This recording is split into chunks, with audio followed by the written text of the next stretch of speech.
This is another example of metaphor. This is an artist named David Hammonds, and this is called Spades. It's work I think that he did, pardon me, in like the late 70s or 80s, and he was wondering. He'd heard he'd been called a spade, and he realized he knew that spade was a negative, and it was a derogatory term for a black person. And as a black man, he was like, "That's so weird that you would call somebody a spade." But he, of course, being aware of the history of using those kinds of terms in a particular situation as a kind of a underhanded, signal, these he began to use spades literally. So he took a spade, he took a garden spade, and turned it into, or and alluded to, the royalty of African culture and cultures that had been erased by slavery. Irony is another mode of speech, and we all know it when we see it, and it's kind of unavoidable. And it's more or less, it's really context driven. So when you're trying to be ironic, it usually depends on some kind of an understanding of a situation. So, for example, if I say something along the lines, you could use like a sports metaphor, something along those lines. Any kind of a sports metaphor that comes out of the mouth of someone relies upon a general understanding of that sport in order for it to work. Irony operates in that same way. So it's a way of sort of insider-outsider knowledge and manipulating that. But I want to introduce you to an artist named Fred Wilson, who I had the chance to meet. And he has done a very large body of work. The work that I want to show you with regard to irony, and I don't know that this is ironic. I think it's ironic in the sense that he's using a museum's collection to show a part of the museum's history that it may or may not like. And there he is there. And you read about the prison guards and how he noticed that prison guards in museums are usually people of color.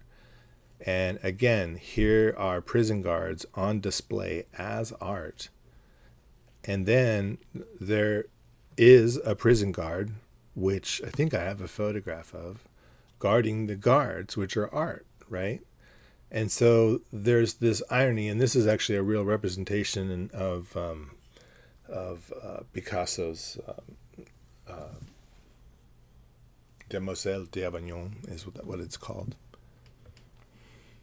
And that's also a link, a whole relationship to Picasso's hang-ups with the then acquirable African masks and the exoticization of women through the use of masks and the exoticization of space, or the sort of that in this phase, which was beginning to be what's called synthetic cubism. This is an artist named Jeff Koons. Very different artist. And he has shown at the same museum.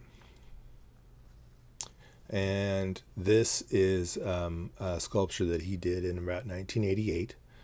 And it was when Michael Jackson was arguably at the height of his popularity. And apparently he had a chimpanzee named Bubbles.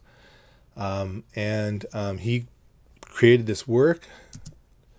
And here's the conversation. It's part of a series of work. It's not a standalone artwork, though often it is it's used as a standalone artwork just because it's such a kind of a complete message in and of itself.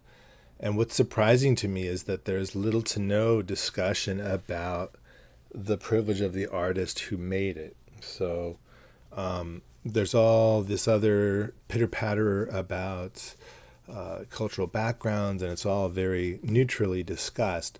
But that's really to do with the way that art is represented to us through academic or, say, like a coffee table book of some type.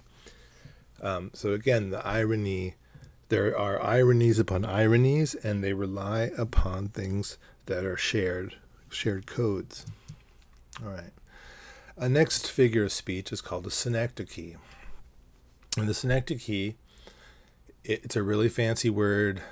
You probably won't even remember it for Scrabble, whatever. It means it's a part-to-whole relationship. And what that means is that it again relies upon a prior knowledge. So for example, if I look at this piece by Andy Warhol, and it's called 16 Jackies, and we look at it and we say, who is that? And we understand that it is Jacqueline Onassis Kennedy. And in some of the photos, she's happy, she's cheerful, hopeful, and then in others, she's grim and she's mourning. And so all at once, in this one image, what Andy Warhol has done through a very, very subtle use of simple color, black and white, stark imagery. These are silkscreen, by the way. And it's quite a large piece.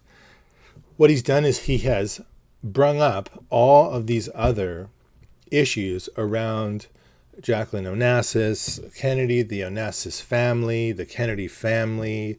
I don't even remember if Chappaquiddick had happened at that point. The assassination of her husband, the assassination of a U.S. president in public.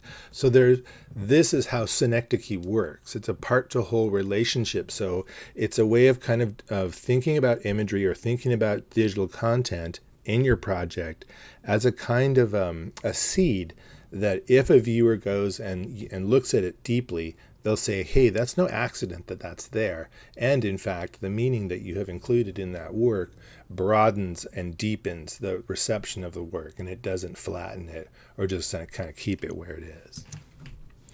This is an artist named Carrie Mae Weems, and this is from a series called Blue Notes, and there are many of them. And when I saw this series, this is from like 2013, 2014, it reminded me of John Baldessari. And her work is, I would try to go back, but last time I tried, it just screwed everything up. So I'm going to keep going forward. But Carrie Mae Weems' work was about those who had been silenced. And so it is really kind of fascinating to look at some of the timelines of John Baldessari and Carrie Mae Weems. And it's just simply that part-to-whole relationship that allows us to say, Carrie Mae Weems says, let me put together these two things by virtue of the part-to-whole relationship, right? And ask you, or at least by virtue of putting them next to each other, ask you to make something of it. Whether you do or not is up to you, but that is part of the artwork. It's the part-to-whole relationship. So the next figure of speech is metonymy, and metonymy is I like to think of it as more of an associational like thing that you invoke in it's triggered. So you purposefully put something in your image that evokes a reference to another image, and I'll give you an example. This is an artist named Richard Prince, and early on he began to elaborate on the Marlboro Man, which was becoming quite popular, in the 50s and 60s, where it was a real, so-called real man, and, they're flying around in helicopters and herding cattle and smoking cigarettes and looking really, I don't know, manly, whatever that means. Ads use it a lot. It's sort of an associative thing. So it's really a kind of a basic / kind of simple way of using images. And it's a little bit surreptitious. So for example, Tommy Hilfiger, I guess, there's a lot going on in this image, even though it's kind of boring, right? So, and I think that kind of boringness of these models just kind of I think that might be a part of their mystique, is that they're just so famous and rich or whatever that they're almost so bored of being beautiful. I don't even know what to say about it. In any event, the association between Tommy Hilfiger, well-dressed,